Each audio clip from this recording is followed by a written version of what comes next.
I'd like to talk to you about gold. As you know, inflation is something that concerns us a lot, and we're producing inflation-beating returns in South Africa and in Singapore on our global funds by trying to beat inflation, and we've done that successfully. And we have gold in the portfolio often, and a lot of people say, well, why have you got that gold there? Well, it's not just for inflation, actually. Holding gold is not a way to beat inflation. Gold will hold its value in inflationary times, but we hold the gold because we're worrying about another risk other than inflation, and that's systemic risk. When the system starts to creak, then the gold price starts to rise. If the banking system's not going to hold, then the gold price starts to rise. So for us, gold is one of the few assets which doesn't represent somebody else's liability, and therefore is not dependent on the system. Whether it's a bond, a property, or even equity, you're still relying on somebody else to honor their commitments. Whereas gold is an asset that doesn't have somebody else's commitment involved in it. It's not somebody else's liability. To me, the gold is like an insurance policy.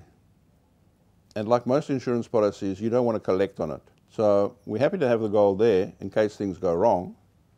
We don't want to be 0-1. We don't want to be 100% in the financial system. We want to have something hedged against the financial system failing. So we've got that gold there, and yes, in hyperinflationary times, it will give some inflation protection, but we actually don't have the gold in the portfolios for inflation protection. We have the gold there as an insurance policy against the system failing, and it's an insurance policy we don't want to collect on because we don't want the system to fail.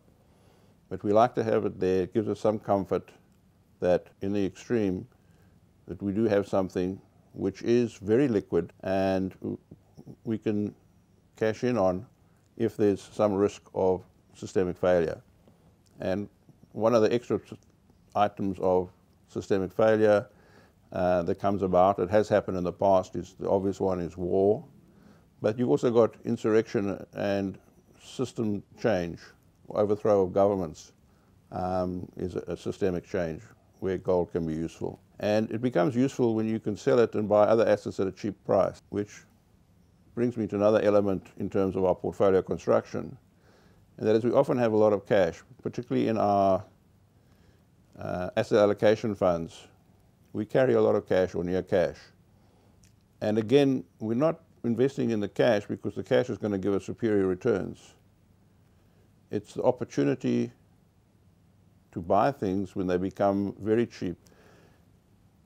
In the 40 years that I've been in the markets, there have been many occasions when there's been a liquidity crisis. And in the history, and I've studied economic history extensively, in the 19th century, there wasn't a 10-year period without a major liquidity crisis in the system in the United States and Europe.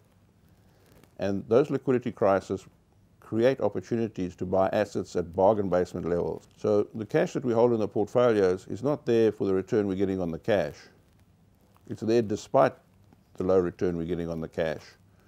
And that money is there so that we can buy assets when they're in distress. And it's been our experience in the past that when assets are in distress, you try and sell. Even I've been in situations where there's been a liquidity crisis and I haven't been able to sell government bonds in time to be able to buy assets cheap enough because there was no liquidity in the government bonds either. So cash is that item, and it's the extra return you get from that cash is why the cash is there. The cash per se is not the direct importance to us. And let's put an aside here. A lot of people extol the virtues of The Intelligent Investor and why it's such a great book, etc. One of the parts that very few people catch on to is that they didn't go 0-1. Although they talk about equity returns, they were never less than 30% invested in equities, and they were hardly ever more than 70% invested in equities. In that long track record through very volatile times, very difficult times. And it's the extra liquidity and the access to cash which Warren Buffett has copied with his insurance companies and the amount of money that he holds on the sidelines, and being able to deploy that money in a crisis, that's where the extra returns come from. And that's why in our asset allocation funds, we like to have some cash. And how much cash? Well, when interest rates are low and markets are rising, well, you don't want to have too much, but the surprise comes and the liquidity crunch comes, then you don't have enough cash. So balancing the portfolio to have enough cash is something that we worry about and try and optimize, and it's a very difficult thing to do.